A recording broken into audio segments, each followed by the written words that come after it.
Hello everyone. हम लोग जो है करंट इलेक्ट्रिसिटी चैप्टर का रिवीजन कर रहे थे, उसी में आगे बढ़ते हैं, है ना। और आगे जो टॉपिक है उसे डिस्कस करते हैं। अगला टॉपिक हम लोग डिस्कस करने वाले हैं टेम्परेचर डिपेंडेंस ऑफ रेजिस्टिविटी, है ना। रेजिस्टिविटी के बारे में हम लोगों ने पढ़ा था कि जो रेजिस्टिविटी होती है ना, ये मटेरियल पर डिपेंड करती है कि कौन सा मटेरियल आप यूज़ ले रहे हैं, कौन सा कंडक्टर या कौन सा इंसुलेटर आप यूज़ ले रहे हैं, है ना। अलग अलग कंडक्टर्स के लिए या अलग अलग मेटल्स के लिए रेजिस्टिविटी की वैल्यू अलग अलग होती है ना। साथ ही साथ जो रेजिस्टिविटी है ये टेम्परेचर पर भी डिपेंड करती है। अब उस टेम्परेचर पर कैसे डिपेंड करती है इसको अपने को समझना है ना। पहले अगर रिलेशन की बात करें कि टेम्परेचर के साथ रेजिस्टिविटी का क्या रिलेशन होता है, तो मैथमेटिकल रिलेशन है rho is equal to rho naught into 1 plus alpha delta T, है ना।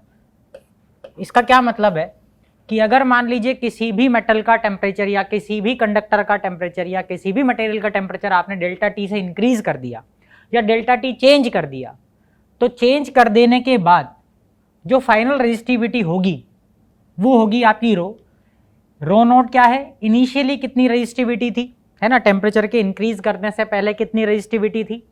रो क्या है, टेम्परेचर में इंक्रीज कर देने के बाद कितनी रेजिस्टिविटी हो गई।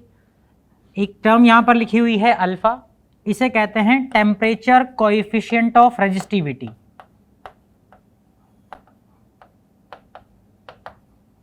है ना। टेम्परेचर कोएफिशिएंट ऑफ रेजिस्टिविटी, ठीक है। इसकी यूनिट जो होती है वो इनवर्स ऑफ डिग्री सेल्सियस, यानी टेम्परेचर का इनवर्स इसकी यूनिट होती है ना। और डेल्टा टी क्या है कि आपने टेम्परेचर में कितना इंक्रीमेंट किया है। Delta T basically what, T minus T not, है ना। टी नॉट मतलब इनिशियल या रेफरेंस टेम्परेचर क्या था आपका, है ना। और टी क्या है, फाइनली आपने टेम्परेचर कितना कर दिया। सो बेसिकली डेल्टा टी जो है ये क्या बता रहा है कि टेम्परेचर में आपने कितना इंक्रीमेंट किया है। और टेम्परेचर में इंक्रीमेंट कर देने पर फाइनली रेजिस्टिविटी कितनी हो जाएगी, ये यहाँ पर रो आप निकाल सकते हैं। रो नोट क्या है, इनिशियली रेजिस्टिविटी की वैल्यू क्या थी। अब यहाँ पर जो अल्फा लिखा हुआ है ये क्या है, temperature coefficient of resistance. Metals के लिए या कंडक्टर्स के लिए अल्फा जो होता है ये पॉजिटिव होता है, ठीक है। मेटल्स के लिए या कंडक्टर्स के लिए अल्फा जो होता है ये पॉजिटिव होता है। इसी वजह से आप पाएंगे अल्फा क्योंकि अगर पॉजिटिव है तो डेल्टा टी की वैल्यू अगर आपने पॉजिटिव रखी, मतलब आपने टेम्परेचर इंक्रीज किया, तो अल्फा भी पॉजिटिव, डेल्टा टी भी पॉजिटिव। ओवरऑल जो फाइनल रेजिस्टिविटी मिलने वाली है कैसी मिलने वाली है, ज्यादा मिलने वाली। यानी कि कंडक्टर्स के लिए या मेटल्स के लिए टेम्परेचर बढ़ाएंगे तो रेजिस्टिविटी की वैल्यू क्या हो जाएगी, इंक्रीज हो जाएगी, ठीक है ना। और सेमीकंडक्टर्स के लिए क्या होता है,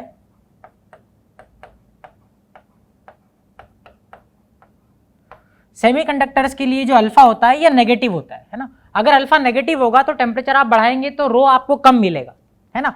यानी कि सेमीकंडक्टर्स के लिए आप टेम्परेचर इंक्रीज करेंगे तो रेजिस्टिविटी की वैल्यू क्या हो जाएगी, कम हो जाएगी।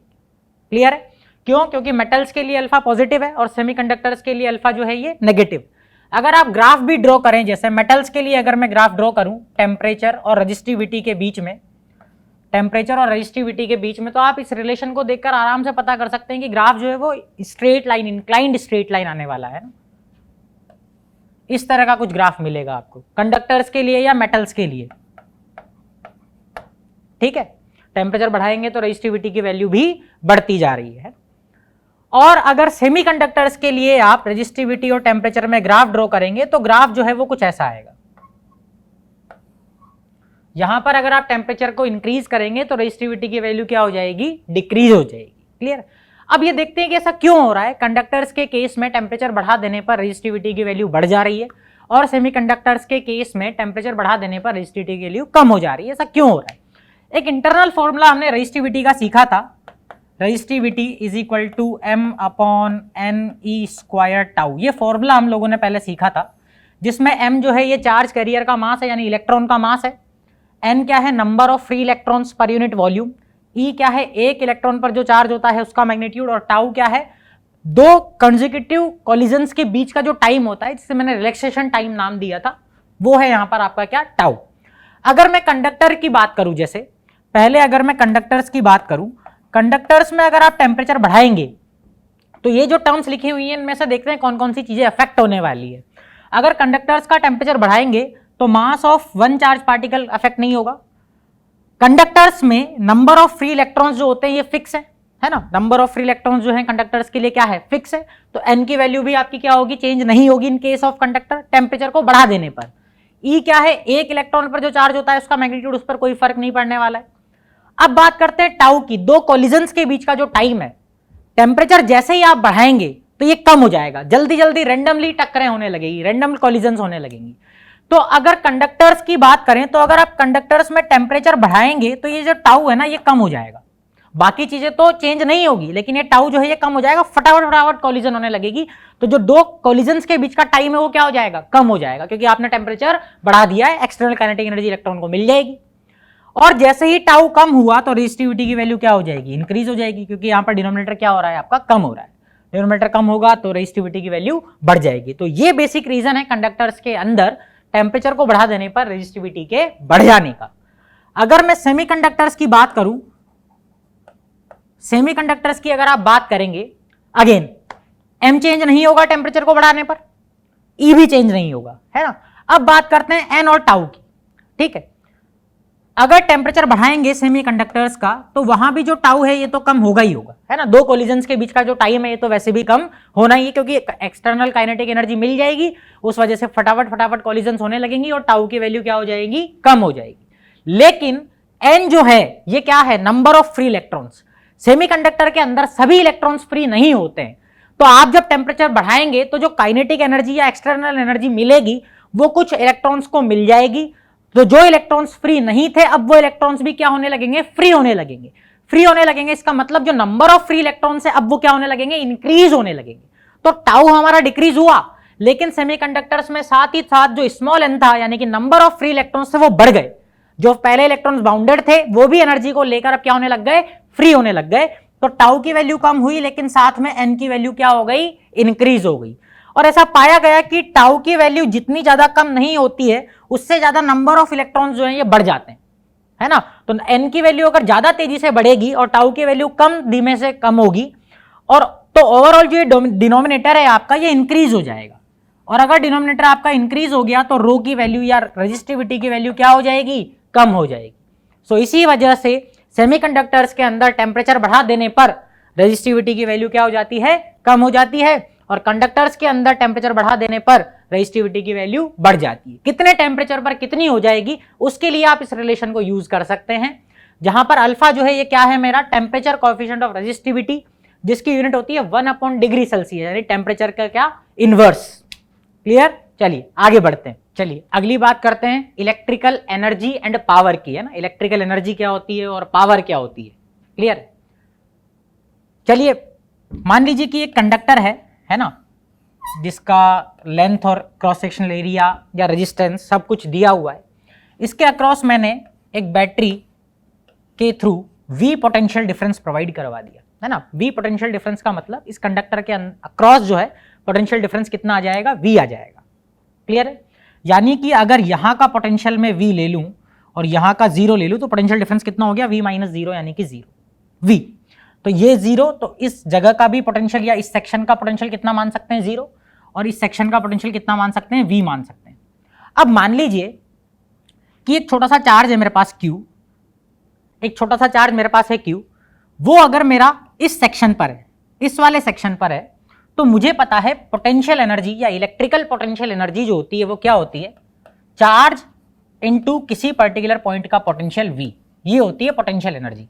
ठीक है, यहां का पोटेंशियल V है, तो यहां पर अगर मेरा कोई चार्ज है Q, तो उसके पास कितनी पोटेंशियल एनर्जी होगी, Q इंटू V। अब अगर यही चार्ज मेरा चलते हुए यहां इस सेक्शन पर आ जाएगा तो यहां का पोटेंशियल कितना है, 0। तो इस रिलेशन के अकॉर्डिंग यहां पर पोटेंशियल एनर्जी उसके पास कितनी बचेगी, 0, क्योंकि Q को आप 0 से मल्टीप्लाई करेंगे तो कितना आ जाएगा, 0। यानी कि चार्ज पार्टिकल जैसे ही इस सेक्शन से इस सेक्शन पर पहुंचा, उसके पास जो पोटेंशियल एनर्जी थी Q इंटू V, वो यहां पर आने के बाद कितनी हो गई, 0। तो ये पोटेंशियल एनर्जी गई कहां, ये जब चार्ज पार्टिकल यहां से चलकर यहां आया तो ये पोटेंशियल एनर्जी जो QV थी ये 0 हो गई, यानी कि ये पोटेंशियल एनर्जी कहीं ना कहीं कंज्यूम हो गई, कहीं ना कहीं चली गई। ये पोटेंशियल एनर्जी कहां गई, ये पोटेंशियल एनर्जी बेसिकली इस कंडक्टर ने कंज्यूम कर ली। अब इस कंडक्टर ने कंज्यूम करके इस एनर्जी को यूज ले लिया। कैसे यूज ले लिया, ये कंडक्टर आपका ट्यूबलाइट हो सकता है, ये कंडक्टर आपका फैन हो सकता है। तो अगर ये एनर्जी जैसे फैन के पास चली गई तो उसने आपको एयर प्रोवाइड करवा दी, ट्यूबलाइट के पास चली गई तो ये आपको लाइट के फॉर्म में आपको मिल गई, है ना। सो बेसिकली ये एनर्जी किसके पास थी? ये एनर्जी थी बेसिकली किसके पास? एक चार्ज के पास, जिस चार्ज से कंडक्टर ने लेकर यूज करके आपको किसी ना किसी फॉर्म में प्रोवाइड करवा दी। यही एनर्जी बेसिकली जो थी, कौन सी एनर्जी थी आपके पास? इलेक्ट्रिकल एनर्जी थी। जिस एनर्जी को आपने कन्वर्ट करवाया फैन के थ्रू, है ना, या ट्यूबलाइट के थ्रू लाइट में, है ना, तो ये जो एनर्जी है इसे ही क्या कहा गया? Electrical energy. क्लियर है? और इस एनर्जी की वैल्यू क्या है मेरे पास? इस एनर्जी की वैल्यू है मेरे पास Q into V. Q into V. आप ध्यान से देखिए, चार्ज इस कंडक्टर के थ्रू फ्लो हुआ है, यहां से यहां तक मूव करके गया है, यानी कि करंट होगी। और करंट क्या होती है मेरे पास? Q bye T. तो यहां से Q की जगह मैं I इंटू टी भी लिख सकता हूं। तो यही एनर्जी मेरे पास क्या हो जाएगी? Q की जगह पर मैं I इंटू टी लिख दूंगा, तो यही एनर्जी मेरे पास क्या हो जाएगी? V into I into T. T is your time, है ना, V into I into T. अब ओम्स लॉ के अकॉर्डिंग V को लिखा जा सकता है क्या? I into R. तो अगर आप V को I इंटू आर लिख देंगे तो यही एनर्जी का फॉर्मूला क्या हो जाएगा? I इंटू आर लिख देंगे तो I मेरे पास पहले से है, तो यही फॉर्मूला हो जाएगा I square R into T. एक और आप यहां पर जो I है इसे V बाय आर भी तो लिख सकते हैं ओम्स लॉ से, तो यही फॉर्मूला एक और मेरे को क्या मिल जाएगा? V square upon R into T. तो इलेक्ट्रिकल एनर्जी के ये सब फॉर्मूले V into I into T, या I square R into T, या V square upon R into T, यहीं से पावर के फॉर्मूले डेवलप किए जा सकते हैं। पावर क्या होगी? एनर्जी पर यूनिट टाइम, या एक सेकंड में कंज्यूम हुई जो एनर्जी, या एक सेकंड में जो एनर्जी प्रोवाइड की गई वो, है ना। तो यही फॉर्मूले अगर मैं डिवाइड बाय टाइम कर दूं, यानी कि एनर्जी अपॉन टाइम कर दूं, तो यही सब फॉर्मूले किसके हो जाएंगे मेरे पास? पावर के। सो बेसिकली इलेक्ट्रिकल पावर के फॉर्मूले क्या हो जाएंगे? V into I into T है, तो ये फॉर्मूला बन जाएगा V into I, energy upon time करेंगे आप। I square R into T है, ये फॉर्मूला क्या हो जाएगा? I square into R. और लास्ट में जो फॉर्मूला है मेरे पास V square upon R into T, ये फॉर्मूला क्या हो जाएगा? V square upon R. Power के भी इसी तरीके से तीन फॉर्मूले इलेक्ट्रिकल पावर के, P is equal to V I, P is equal to I square R, और P is equal to V square upon R. Clear है? अच्छा, यहां पर एक बात और है कि ये जो पोटेंशियल एनर्जी है Q इंटू वी की, जो चार्ज पार्टिकल के पास थी जिसे कंडक्टर ने कंज्यूम किया, ये एनर्जी आई कहां से? ये एनर्जी बेसिकली इस बैटरी ने प्रोवाइड करवाई है। जैसे ही ये चार्ज पार्टिकल यहां पहुंचेगा जिसके पास जीरो एनर्जी है, ये बैटरी इसे फिर से एनर्जी दे देगी और यहां पर Q V की एनर्जी देने के बाद यहां पहुंचा देगी। फिर ये चार्ज फ्लो होकर यहां आएगा, एनर्जी इसकी खत्म होगी, फिर यही प्रोसीजर आपका क्या होता रहेगा? चलता रहेगा। तो ये एनर्जी कितनी होगी और पर सेकंड ये एनर्जी यानी कि पावर कितनी होगी, वो इसके लिए ये सारे फॉर्मूले। क्लियर? चलिए आगे बढ़ते हैं। चलिए आगे बात करते हैं कॉम्बिनेशन ऑफ रजिस्टर्स की, है ना। जो रजिस्टर्स हैं उन्हें किस किस तरीके से आप अरेंज कर सकते हैं। बेसिकली दो तरीके के अरेंजमेंट यहां पर है। एक तो है आपका सीरीज कॉम्बिनेशन, और एक है आपका पैरेलल कॉम्बिनेशन, है ना। पहले हम लोग सीरीज कॉम्बिनेशन को समझते हैं। अगर दो रजिस्टर्स इस तरीके से कनेक्टेड है एंड टू एंड, ये एक रजिस्टर है मान लो R1 और ये एक रजिस्टर है R2, अगर दो रजिस्टर्स मेरे इस तरीके से कनेक्टेड हैं एंड टू एंड, एक रजिस्टर की जो टेल है और दूसरे रजिस्टर का जो हेड है, ये दोनों आपने ज्वाइन कर दिए, इस तरीके का अगर आपके पास अरेंजमेंट है, इस तरीके के अरेंजमेंट को हम लोग क्या कहते हैं? Series combination. अब अगर इन दोनों रजिस्टर्स को मान लीजिए मैंने एक बैटरी के थ्रू कनेक्ट कर दिया इस तरीके से, तो यहां से ऐसे करंट चलकर आएगी, ठीक है, वो करंट इस तरीके से इन दोनों रजिस्टर्स में ट्रेवल करेगी और वापस से बैटरी के पास आएगी, है ना। तो आप ध्यान से देखिए, सीरीज कॉम्बिनेशन में जितनी करंट इस रजिस्टर में गई उतनी ही करंट इस रजिस्टर में भी गई, यानी कि सीरीज कॉम्बिनेशन में जितने भी, यहां तो दो का एग्जांपल मैंने लिया है, और भी अगर रजिस्टर्स आप सीरीज में लगा देते तो हर रजिस्टर में क्या सेम रहती? करंट सेम रहती, है ना। लेकिन हर रजिस्टर के अक्रॉस जो है पोटेंशियल अलग अलग होगा, या पोटेंशियल डिफरेंस अलग अलग होगा, क्योंकि V इज इक्वल टू क्या होता है? IR। अब I तो आपका सेम है, लेकिन हर रजिस्टर की वैल्यू क्योंकि अलग अलग है, इसलिए हर रजिस्टर के अक्रॉस जो पोटेंशियल डिफरेंस है वो अलग अलग होगा। जैसे इस वाले रजिस्टर के अक्रॉस पोटेंशियल डिफरेंस होगा I इंटू R1, इस वाले रजिस्टर के अक्रॉस होगा I इंटू R2। क्लियर है? तो सीरीज कॉम्बिनेशन की क्या खास बात है कि इसमें लगे हुए हर रजिस्टर में करंट सेम रहती है, लेकिन पोटेंशियल डिफरेंस की वैल्यू अलग अलग होती। अगर R1 R2 और जो भी रजिस्टर लगे हुए हैं उनकी वैल्यू अलग अलग है। सीरीज कॉम्बिनेशन में एक और चीज वो आपसे पूछ सकता है, इक्विवेलेंट रेजिस्टेंस। यहां पर जो इक्विवेलेंट रेजिस्टेंस का फॉर्मूला होता है वो क्या होता है, सिंपली सभी रजिस्टर्स को ऐड कर दीजिए। जितने भी रजिस्टर सीरीज में लगे हुए हैं सभी रजिस्टर्स को आप ऐड कर दीजिए, तो ऐड करने के बाद जो रिजल्ट निकल कर आएगा वो उस सीरीज कॉम्बिनेशन का क्या होगा, इक्विवेलेंट रेजिस्टेंस होगा। इक्विवेलेंट का मतलब उन सभी रजिस्टर्स को हटाकर ये एक रजिस्टर अगर आप लगा देते तो सेम इफेक्ट आपको मिलता जो वो सारे मिलकर प्रोड्यूस कर रहे थे। क्लियर है? तो सीरीज कॉम्बिनेशन में इक्विवेलेंट रेजिस्टेंस निकालने का formula R1 + R2 + R3 and so on, अगर कई सारे रजिस्टर सीरीज कॉम्बिनेशन में लगे हुए हैं तो। क्लियर है? आगे बात करते हैं पैरेलल कॉम्बिनेशन की। पहला कॉम्बिनेशन था सीरीज कॉम्बिनेशन। अगला और किस तरीके से आप अरेंज कर सकते हैं दो या दो से ज्यादा रजिस्टर्स को, एक होता है आपका पैरेलल कॉम्बिनेशन। ठीक है, पैरेलल कॉम्बिनेशन की बात करते हैं।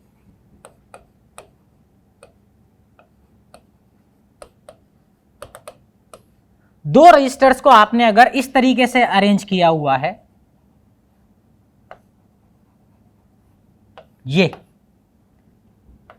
R1 और ये R2, इस तरीके के कॉम्बिनेशन को क्या कहते हैं, पैरेलल कॉम्बिनेशन कहते हैं, है ना। एंड टू एंड कनेक्शन नहीं है, दोनों के हेड और दोनों की टेल्स आपस में जुड़ी हुई हैं। इस तरीके के कॉम्बिनेशन को कहा गया पैरेलल कॉम्बिनेशन। अब इस कॉम्बिनेशन के थ्रू आपने एक बैटरी अगर कनेक्ट कर दी तो यहां बैटरी से करंट आएगा I। अब यहां पर आने के बाद उसके पास दो पाथ है, तो मान लीजिए कि इधर चला गया I1, इधर चला गया I2, वापस से मिलकर कितना आ गया, I आ गया। ध्यान से देखने वाली बात यह है कि सीरीज में जो दोनों रजिस्टर्स में जाने वाला करंट सेम था, यहां अलग अलग है। क्लियर? लेकिन दोनों रजिस्टर्स के अक्रॉस पोटेंशियल डिफरेंस जो है वो सेम है। दोनों के अक्रॉस ध्यान से देखिए, यहां पर V पोटेंशियल डिफरेंस। तो पैरेलल कॉम्बिनेशन की क्या खास बात होगी, पैरेलल कॉम्बिनेशन में दोनों रजिस्टर्स या जितने भी रजिस्टर्स पैरेलल में लगे हुए हैं हर एक के अक्रॉस पोटेंशियल डिफरेंस सेम रहता है, लेकिन करंट की वैल्यू अलग अलग होती है। करंट जो है वो डिवाइड हो जाती है ना। तो करंट की वैल्यू अलग अलग होगी। जैसे यहां पर इस R1 में जाने वाली करंट कितनी होगी, V/R1, क्योंकि पोटेंशियल तो सेम है V। R1 की वैल्यू अलग है इसलिए करंट अलग। सिमिलरली इस R2 में जाने वाली करंट I2 कितनी होगी, ये होगी V/R2। तो करंट की वैल्यू अलग अलग है लेकिन पोटेंशियल डिफरेंस की वैल्यू क्या है, सेम। क्लियर? आगे यहां पर भी R इक्विवेलेंट का फॉर्मूला, यहां पर अगर आपको इक्विवेलेंट रेजिस्टेंस निकालना है तो क्या फॉर्मूला आप यूज करेंगे, 1/R equivalent is equal to 1/R1 + 1/R2। और कई सारे रजिस्टर्स अगर लगे हुए हैं तो सभी को इन्वर्स करके ऐसे जोड़ना, ठीक है ना। और लास्ट में जब रिजल्ट आ जाए तो 1/R इक्विवेलेंट क्योंकि आपके पास आएगा तो उसे उल्टा कर देना है। क्लियर है? जैसे दो रजिस्टर अगर लगे हुए हैं, मान लीजिए ये, मान लीजिए 2 ओम का है, ये 3 ओम का है, तो 1/R इक्विवेलेंट जब आप निकालेंगे तो क्या करेंगे, 1/2 + 1/3, ये एलसीएम आ जाएगा 6, ऊपर आ जाएगा 5। तो R इक्विवेलेंट की वैल्यू कितनी आ जाएगी यहां से, 6/5। उल्टा कर देना है लास्ट में रिजल्ट को, है ना, 6/5। क्लियर? तो ये R इक्विवेलेंट के लिए पैरेलल कॉम्बिनेशन में ये फॉर्मूला। ठीक है, चलिए आगे बढ़ते हैं। आगे बात करते हैं cells, EMF and internal resistance, है ना। सेल की बेसिकली हम लोग बात करने वाले हैं।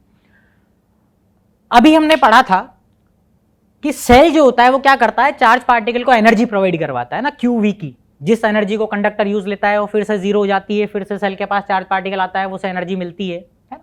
तो सेल जो होता है बेसिकली क्या होता है, सेल में इस तरीके से 2 इलेक्ट्रोड्स होते हैं, है ना। एक पॉजिटिव होता है और एक नेगेटिव होता है। क्लियर है? अंदर एक सोल्यूशन पड़ा होता है जिसे इलेक्ट्रोलाइट कहते हैं। ठीक है, बेसिकली यहां पर एनर्जी स्टोर होती है केमिकल एनर्जी की फॉर्म में इस इलेक्ट्रोलाइट के पास। वही एनर्जी उस चार्ज को मिली थी, वही एनर्जी उस चार्ज को मिलती है और वो चार्ज जो है उस एनर्जी को इलेक्ट्रिकल एनर्जी की फॉर्म में लेकर चलता है कंडक्टर के पास, कंडक्टर उसे कंज्यूम करता है और वो प्रोसेस लगातार चलती रहती है। क्लियर है? बट एक्चुअली में सेल में क्या होता है, इस तरीके से 2 इलेक्ट्रोड होते हैं, एक होता है पॉजिटिव, एक होता है नेगेटिव। पॉजिटिव वाले को एनोड कहते हैं, नेगेटिव वाले को कैथोड कहते हैं, है ना। इंटरनली बहुत ज्यादा चर्चा हमें इसमें नहीं करनी है, बस ये है कि इसमें 2 इलेक्ट्रोड्स होते हैं, एक का पोटेंशियल पॉजिटिव होता है, एक का पोटेंशियल नेगेटिव होता है। एक सॉल्यूशन अंदर होता है जिसे इलेक्ट्रोलाइट कहते हैं, जिसके अंदर एनर्जी स्टोर होती है केमिकल एनर्जी की फॉर्म में, जो चार्ज को मिलने वाली होती है। अब क्योंकि यहां पर 2 इलेक्ट्रोड्स लगे हुए हैं जिनसे चलकर आप एक्सटर्नल सर्किट को कनेक्ट करेंगे, जैसे मान लीजिए एक रजिस्टर है, इस रजिस्टर को कनेक्ट करेंगे। क्लियर है? अब ये जो इलेक्ट्रोड्स हैं जिनका कुछ ना कुछ पोटेंशियल है, एक का पॉजिटिव एक का नेगेटिव, इन दोनों के बीच का जो डिफरेंस है, इन दोनों के पोटेंशियल्स के बीच का जो डिफरेंस है, उस पोटेंशियल डिफरेंस को ही क्या कहा जाता है? ईएमएफ, इलेक्ट्रोमोटिव फोर्स, है ना। ये कोई फोर्स नहीं है, ये क्या है? बेसिकली दो इलेक्ट्रोड्स के पोटेंशियल का डिफरेंस है, बेसिकली एक पोटेंशियल डिफरेंस है। इसकी यूनिट अगर आपसे कोई पूछे तो क्या होगी? इसकी यूनिट वोल्ट होगी, है ना। नाम इसका पहले दिया हुआ है इलेक्ट्रोमोटिव फोर्स, बट ये कोई फोर्स नहीं है। क्या है? ये एक पोटेंशियल डिफरेंस है जिसकी यूनिट क्या होगी? वोल्ट होगी, है ना। अब ईएमएफ है क्या? ध्यान से देखें, ये पोटेंशियल डिफरेंस जो है कंडक्टर के अक्रॉस प्रोवाइड करवाने वाला है कौन? सेल, ठीक है, ताकि चार्ज पार्टिकल के पास क्या आ जाए? एनर्जी आ जाए, है ना। सो बेसिकली ईएमएफ क्या है? जब सर्किट में कोई करंट नहीं है, अभी मान लीजिए कि मेरा सर्किट ओपन है, इसमें कोई करंट नहीं है, तब ये इलेक्ट्रोड्स या ये सेल कितना पोटेंशियल डिफरेंस इस रजिस्टर के अक्रॉस प्रोवाइड करवा सकता है, उस पोटेंशियल डिफरेंस को ही क्या कहते हैं? ईएमएफ या electromotive force. Maximum potential difference that can be applied by any cell across a conductor is called what? Electromotive force. अब जैसे मान लीजिए कि किसी सेल के लिए इसकी वैल्यू 10 वोल्ट है ना, तो कंडक्टर के अक्रॉस ये पूरा का पूरा 10 प्रोवाइड नहीं करवा पाता है ना। मैक्सिमम 10 प्रोवाइड करवा सकता है, जिसे उस सेल का ईएमएफ हम लोग कह रहे हैं, लेकिन ये पूरा का पूरा 10 वोल्ट या मैक्सिमम जो है वे प्रोवाइड नहीं करवा पाता है। क्यों? क्योंकि इस सेल का खुद का कुछ इंटरनल रेजिस्टेंस होता है। सेल के अंदर इलेक्ट्रोलाइटिक सोल्यूशन है, यानी कि आयंस है, वो आयंस चलते हैं तो आपस में टकराते हैं, इस वजह से इसका भी कुछ इंटरनल रेजिस्टेंस होता है। तो इस वजह से जितना मैक्सिमम ये प्रोवाइड करवा सकता है पोटेंशियल डिफरेंस, उतना प्रोवाइड नहीं करवा पाता है। तो कितना प्रोवाइड करवाएगा? अगर मान लीजिए कि जैसे इसने कुछ पोटेंशियल डिफरेंस V प्रोवाइड करवाया इस रजिस्टर के अक्रॉस, और मान लीजिए कि सर्किट में करंट है I, तो ये कितना प्रोवाइड करवाएगा? इसका ईएमएफ मैक्सिमम ये मान लीजिए प्रोवाइड करवा सकता है E, तो V is equal to E minus I R, इतना ये प्रोवाइड करवाएगा। I इंटू आर का पोटेंशियल ड्रॉप हो जाएगा, पोटेंशियल लॉस हो जाएगा, खुद ये कंज्यूम कर लेगा, क्योंकि इसका खुद का कुछ इंटरनल रेजिस्टेंस है। E ये मैक्सिमम प्रोवाइड करवा सकता था, लेकिन I इंटू आर का इसने कंज्यूम कर लिया, खत्म कर लिया, तो कितना प्रोवाइड करवाया? V is equal to E minus I R. Clear है? अगर सेल का इंटरनल रेजिस्टेंस बहुत कम है, तब ये V की वैल्यू को हम लगभग किसके बराबर रख सकते हैं? E के बराबर। लेकिन आइडियली ऐसा होता है, 100% ऐसा हो पाना पॉसिबल नहीं है, इसलिए मैक्सिमम पोटेंशियल E जो ये प्रोवाइड करवा सकता था उतना प्रोवाइड नहीं करवा पाता है। कितना प्रोवाइड करवाता है? E minus I are. तो मैक्सिमम जो प्रोवाइड करवा सकता है उसे क्या कहते हैं हम लोग? Electromotive force. और इसके इंटरनल रेजिस्टेंस R की वजह से कुछ लॉस हो जाता है I इंटू आर का, इसलिए प्रोवाइड कितना करवा पाता है? E माइनस आई आर का प्रोवाइड करवा पाता है। क्लियर है? चलिए आगे बात करते हैं। अब बात करते हैं कॉम्बिनेशन ऑफ सेल्स की, है ना। जिस तरीके से रजिस्टर्स का कॉम्बिनेशन होता है उसी तरीके से सेल्स का भी कॉम्बिनेशन होता है। यहां पर भी दो तरह के कॉम्बिनेशन, एक आपका होगा सीरीज कॉम्बिनेशन, है ना। सीरीज कॉम्बिनेशन में सेल कैसे कनेक्टेड होंगे? मान लीजिए कि ये एक सेल है, इसका इंटरनल रेजिस्टेंस, ये दूसरा सेल है, इसका इंटरनल रेजिस्टेंस। मान लीजिए कि इसका ईएमएफ है E1, इंटरनल रेजिस्टेंस है R1, इसका ईएमएफ है E2 और इंटरनल रेजिस्टेंस है R2। क्लियर? तो अगर आपने सेल्स को इस तरीके से कनेक्ट कर दिया एंड टू एंड, तो जो कॉम्बिनेशन बनेगा वो कौन सा कॉम्बिनेशन बनेगा? Series combination. अब इसमें दो बातें निकलवा सकता है आपसे कि इस कॉम्बिनेशन का E इक्विवेलेंट कितना होगा, यानी कि इक्विवेलेंट ईएमएफ कितना होगा। क्लियर? तो इक्विवेलेंट ईएमएफ निकालने के लिए क्या करें? अगर ये इस तरीके से कनेक्टेड है, पहले सेल का नेगेटिव इलेक्ट्रोड और दूसरे सेल का पॉजिटिव इलेक्ट्रोड कनेक्टेड है, तो यहां पर E इक्विवेलेंट की वैल्यू कितनी हो जाएगी? E1 plus E2। और भी इसी तरीके से सेल कनेक्टेड होते तो हम आगे भी ऐसे जोड़ देते। क्लियर? और इक्विवेलेंट रेजिस्टेंस तो जैसे आप सीरीज का जोड़ते थे वैसे ही R1 plus R2 and so on, है ना। इस सर्किट का अगर इक्विवेलेंट इंटरनल रेजिस्टेंस निकलवाए तो जोड़ दीजिए, इक्विवेलेंट ईएमएफ निकलवाए तो भी जोड़ दीजिए, अगर एक का नेगेटिव दूसरे का पॉजिटिव कनेक्टेड है तो। लेकिन अगर कॉम्बिनेशन कुछ ऐसा हो जाता, जैसे मान लीजिए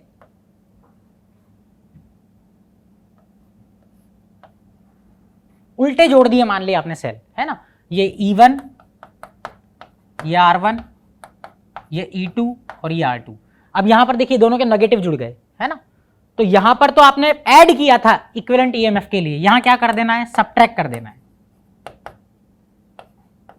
E1 माइनस E2 या E2 माइनस E1 जो भी बड़ा है ना।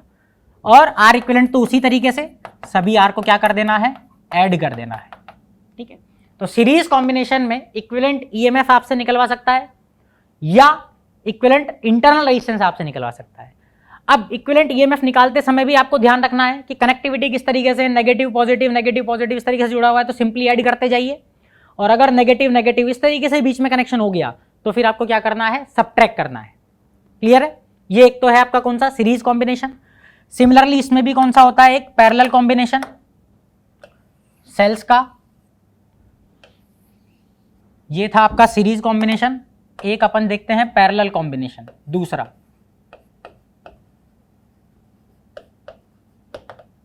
ठीक है, पैरेलल कॉम्बिनेशन में कैसे कनेक्शन होगा, ये एक सेल, इसका इंटरनल रेजिस्टेंस, ये दूसरा सेल, ये इसका इंटरनल रेजिस्टेंस। ठीक है, मान लीजिए ये E1 है, ये R1, ये E2 है, ये R2 है। ठीक है, इस तरीके का अगर कनेक्शन है तो इसे अपन क्या कहेंगे, पैरेलल कनेक्शन या पैरेलल कॉम्बिनेशन, है ना। इसमें अगेन आपसे इक्विवेलेंट ईएमएफ निकलवाएगा। तो इक्विवेलेंट ईएमएफ का यहां पर formula E1 upon R1 plus E2 upon R2 upon 1 upon R1 plus 1 upon R2 and so on. ये इक्विवेलेंट ईएमएफ का फॉर्मूला यहां पर पैरेलल में। ठीक, और R इक्विवेलेंट के लिए 1 upon R equivalent is equal to 1 upon R1 plus 1 upon R2 and so on. ठीक है, यहां पर इक्विवेलेंट ईएमएफ निकालने का फॉर्मूला थोड़ा ध्यान से देखिएगा, E1 upon R1 plus E2 upon R2 and so on, और उसको भी आपको डिवाइड करना है 1 upon R1 plus 1 upon R2 से। और R इक्विवेलेंट निकालने का जैसे पैरेलल में आप R इक्विवेलेंट निकालते थे उसी तरीके का कुछ फॉर्मूला। तो ये था आपका क्या, कॉम्बिनेशन ऑफ सेल्स। क्लियर है? चलिए, अब अभी तक जो अपन ने पढ़ा उससे रिलेटेड कुछ क्वेश्चंस देखते हैं, जिन क्वेश्चंस के थ्रू आप जो पढ़ा हुआ पार्ट है उसे रिवाइज कर सकते हैं ना। पहला, the value of alpha is for semiconductors, positive या नेगेटिव। सेमीकंडक्टर्स के लिए कैसी होती है, नेगेटिव होती है। ठीक है, next question, as temperature increases resistivity of conductor will, है ना, टेम्परेचर बढ़ाएंगे तो रेजिस्टिविटी ऑफ कंडक्टर क्या होगी, इंक्रीज और डिक्रीज। आंसर होगा क्या, इंक्रीज, है ना। Next, formula of electrical power, electric power का क्या फॉर्मूला था, P इज इक्वल टू, एक तो आई स्क्वायर आर है और यहाँ पर है P is equal to I square upon R, है ना। तो अपन ने जो फॉर्मूला देखा था वो क्या था, P is equal to I square R. Next, in series combination current is different और सेम इन ईच रजिस्टर, क्या होगी, सेम। सीरीज कॉम्बिनेशन में हर रजिस्टर में क्या होती है, करंट सेम होती है, पोटेंशियल डिफरेंस अलग अलग होता है। नेक्स्ट, ये क्वेश्चन है, 3 ओम और 6 ओम के दो रजिस्टर हैं, पैरेलल में लगे हुए हैं, आपको R इक्विवेलेंट निकालना है। तो आप निकाल सकते हैं 1 upon R equivalent is equal to 1 upon R1 plus 1 upon R2 formula use करेंगे तो क्या आंसर आ जाएगा, 2 ओम। ठीक है, next, cell is the source of energy और चार्ज। सेल क्या प्रोवाइड करवाता है, चार्ज को एनर्जी प्रोवाइड करवाता है। जो सेल जो है ये चार्ज का सोर्स नहीं, किसका सोर्स है, एनर्जी का सोर्स है। Next, cell converts electrical energy into chemical energy और chemical energy into electrical energy. Cell के अंदर जो इलेक्ट्रोलाइटिक सोल्यूशन होता है उसमें केमिकल एनर्जी होती है जो इलेक्ट्रिकल एनर्जी की फॉर्म में क्या हो जाती है, चेंज हो जाती है। Next, EMF stands for, EMF की फुल फॉर्म इलेक्ट्रोमोटिव फोर्स। ठीक है, ये कोई फोर्स नहीं है, क्या है, पोटेंशियल डिफरेंस है।